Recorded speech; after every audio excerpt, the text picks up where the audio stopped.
I love you as yourself. So as long as you're doing that, I'm happy. And obviously, my well-being is the thing that matters most. So, You said my will be. Well, I'm happy that you're okay. Yeah, I mean, it definitely wasn't expecting to lose either mother in as close as I did. Like, I was getting ready for a wedding when I found out that my biological mother passed. Not my wedding; it was the wedding of some close friends of mine. Mm-hmm. But y'all would know if I was married. The whole world would know. But yeah, I was doing my makeup and I got an Instagram message from my younger brother, and he was like, I gotta call you, I got some bad news. And it's when you see that, it's like you automatically know what it is, but you don't really want to admit what it is. And then to get that confirmation of, yeah, she's gone, was just like, damn. But I was like, nope, I'm gonna suck it up. I'm gonna go to this wedding. I'm not gonna cry because it's not about me today. And I pushed through, and I did post something to Facebook about it. And then friends that saw it at the wedding just came up to me quietly. They were like, "I'm so sorry," and I'm like, "It's okay. It's gonna be okay." And the scary thing was, I even told my mom, I was like, now that Shirley's passed, I fear that you're going to be next. And then 2.5 months later. Oh man. So. Well, I am here for you as always. Yeah. Same here. Even though I mean, it's the weirdest part is I still have those moments where it's like, oh, I gotta call mom, and I will literally start dialing her number and have to say to myself out loud, "Tay, she's not here." And it's only been like 7 weeks since she passed, and it's like Christmas and New Year's, those 2 weekends were rough. Like, I could not stop crying, even though I was with friends both weekends. It was just so rough. Yeah, that would have been like a week or two afterwards. Mm-hmm. Jesus. So, but I know neither of my mothers want me to like crawl up in a hole and stop living my life, especially, my mom, the one I grew up with my entire life. Towards the end of her life, she just kept saying that she just wanted me, and every mother just wants their kid to be happy. But she was like, don't do what I did. Don't wait till you're 55 to go on your first vacation. Stop working so hard. So there have been a lot of changes, and my priorities have shifted to where it's like, I'm not going to do anything that doesn't bring me joy aside from my job, because I can't help that because I need a check. But yeah. Well, I mean, in a roundabout way, it's providing the funds for your joy. So you can right, rationalize that away. right. So like with the self-care that I'm doing and everything, I feel I am feeling more like myself, and getting it's weird because it's like a lot of people say it's not something you ever really get over. You just adjust to the new normal. Mm-hmm. So that's what that is. Yep. How about everybody else? uh, I don't know. Like I, this government shutdown thing's hilarious to me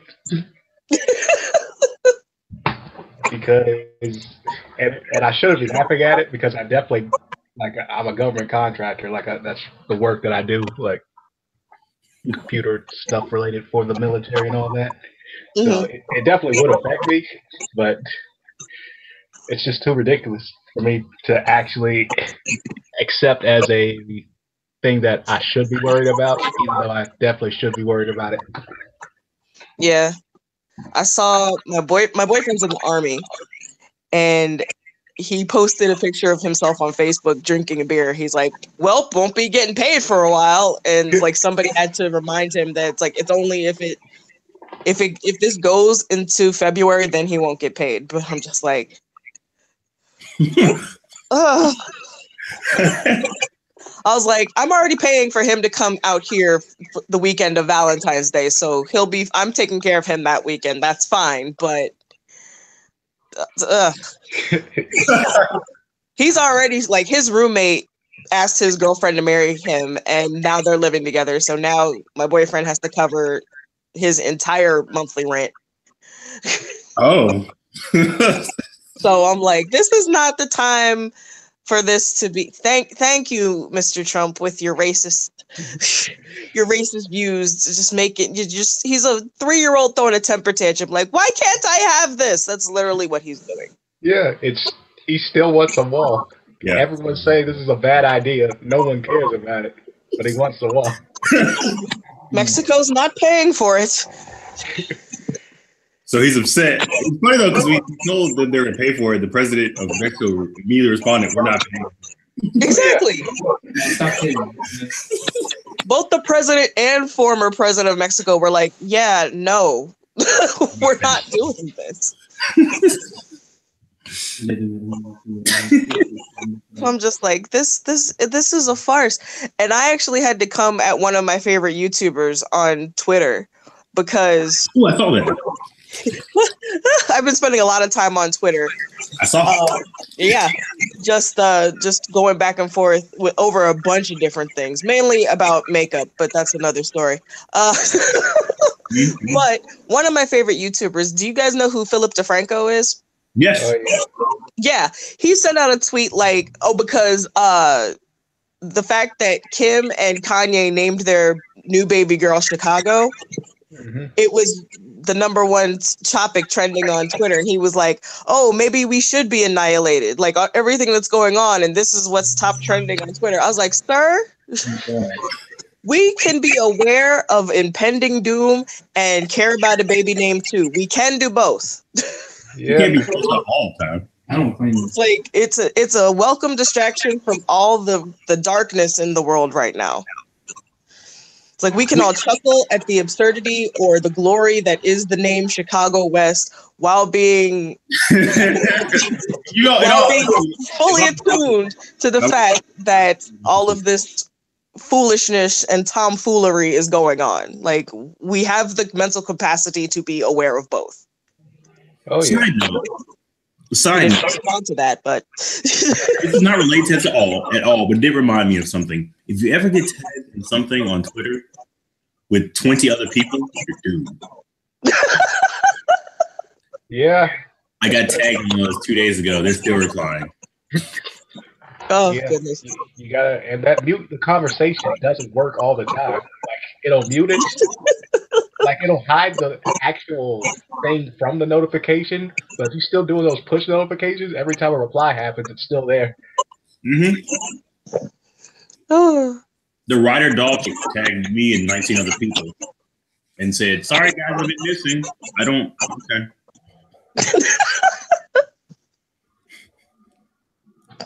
Just saying. It's like no. I think I got a topic. I think I got one. Shout out to the live icon that I see at the top right. You said what?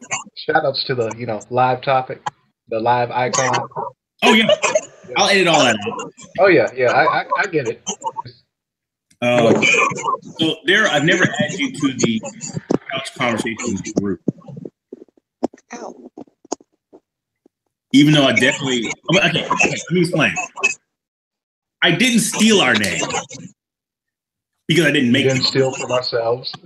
Yeah, and I didn't make the group. So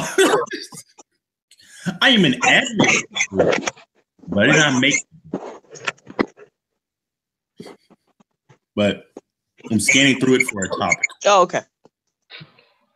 And Tay, I see. Like, I don't know if you know this, Tay, but like when you're in a group with somebody, if you're the admin, you can see everyone who's seen the post. Uh-huh. But I know which ones you've seen and which ones you haven't. I know you're just like cracking up. It's a lot of them. Because there are a lot on here. Let's see. There's so many posts, man. I can't even keep going. I know. See my camera off. Let's see. Yeah. Sure, my camera turns off. Why are you in my closet? It's a nice closet. So many Oh jokes. no, so my cat is crazy. Okay. Okay, no, let's ask you two fellow nerds. Let's ask you, what nerd conversation do you want to have? Black Lightning was great. You see, I haven't seen it. That's supposed to be my thing. Yeah, that's what I was about to say. I'm like, I haven't had a chance to watch the first episode yet. Oh yeah. Apparently it was so great. Like I did an encore episode yesterday, and it was still the highest rated thing on CW. See, people need to take notice. I'm like, if that's the case, and then we got Black Panther, that his pre-sales have sold out pretty much, and it's the highest pre-sale of any Marvel movie. I'm like, and that happened within a day. They literally announced it, and the next day, it's like, yep, broken all the other records. Like Nikita Nyong'o, I follow her on Instagram, and she made a video. She was like, I was promoting it, and then I decided, let me go get tickets so I can surprise people and go enjoy it in the theater with y'all. And it was 15 minutes later, and everything was sold out. I was lucky that I had a friend who works at a movie theater, so he sent me a text. He was like, tickets are on sale and they're selling out. I was like, get me too. Yeah, that reminds me. Yeah, we haven't really gotten our tickets yet, so It's on you. So I will be going to see it in a crowded movie theater, no doubt, on the 16th. And I joked with my boyfriend. I was like, I will be there in with my head wrap and some African decor, and I'm walking in with my non-problematic white boyfriend. Yeah. I got a question. That's one of the things I love about him, is that he appreciates the culture, but he doesn't appropriate it. And I'm just like, and people he loves him some Donald Glover, and like every time I go to Kansas, we'll listen to like every kind of hip hop. And he even censors the N-word. Like he'll rap along until that word comes up, and then he'll shut up, and then he'll keep going. Yeah, that's what you're supposed to do. People think it's difficult, but it's not. I have a question though. Question that I had. Is it okay or not okay? I'm putting this in the episode, by the way. This is starting the episode. You can bounce around with it, but is it okay or not okay to bootleg that movie? No, it's not okay. And I know exactly where you're coming from. Those, no, you're trash. See this movie? No, listen to me. No, I understand that it's an honorary Black American tradition. It is everything for the culture, but you have to understand the reason that's in place. No. Let me say my point. Let me say my point. My point is this: because it is a Marvel movie, right? It's gonna make its money. People made this money argument. The money argument is not a valid argument because it's gonna make its money. My argument is that this is one of those things. The best way to help it is a social media thing. Money wise, you can do it if you like, but it's gonna make its money. All the people who are gonna go see it are gonna go see it because it's Marvel and it's Black Panther. So it's not going. No, I'm not saying I'm bootlegging it, but I'm defending the bootleggers. Nah, you can't do that for this because this, it's under the brand of Marvel and everything, but this is strictly this is FUBU. It's straight up FUBU. Like Michael B. Jordan, Ryan Coogler, like that whole crew was put together for us, by us. This is literally the stuff that we've been talking about from the get-go.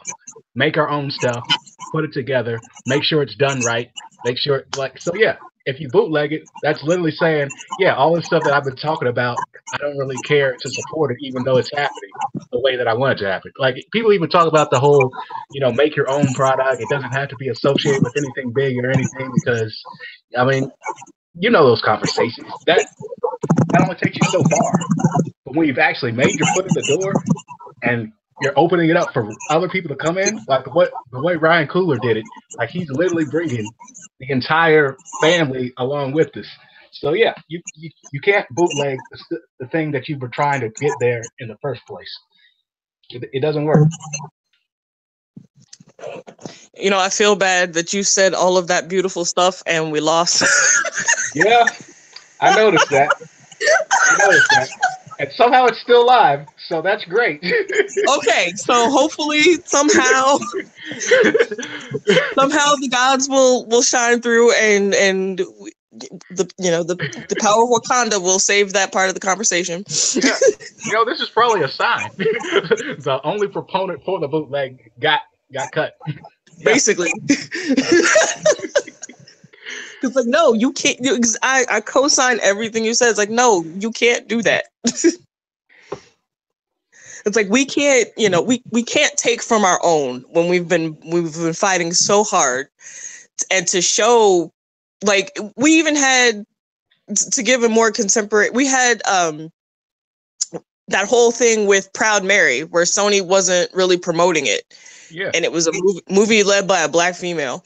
And, we have this movie and we've already shown that, yes, an entirely African-American cast, in the lead, in every major lead role, the protagonist, the antagonist, the supporting cast, and you got 2 spots of vanilla. We can put butts in the seats. What was I? Yeah, it was on Twitter where there was an article with, like, what movie execs are asking what they need you to do to come out to the theaters. This. Yeah. So it's like, no. Like, bootleg anything else. I can't say that because I have friends in the business, but I'm like, but this, no. If anything, just leave this one alone.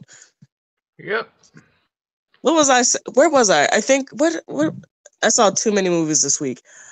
I saw Jumanji and The Greatest Showman in the same day. Both movies I saw flashes. I'm like, somebody's taking a picture while we're in the theater.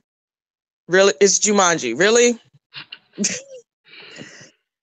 It's The Greatest Showman. It's a musical. Really?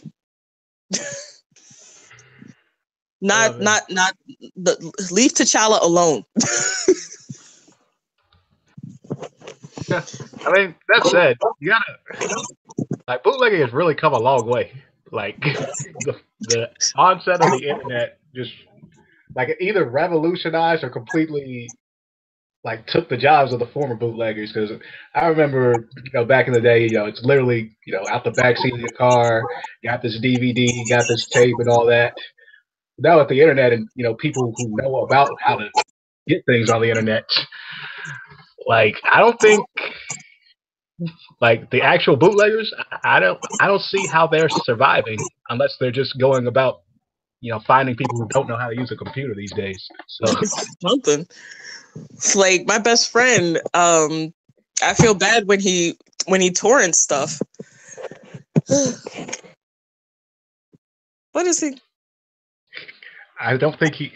I'm gonna just copy the link and tell him to just click it, and he'll probably. See.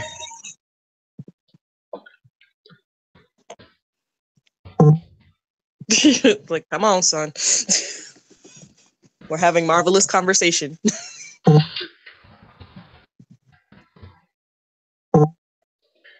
Yeah.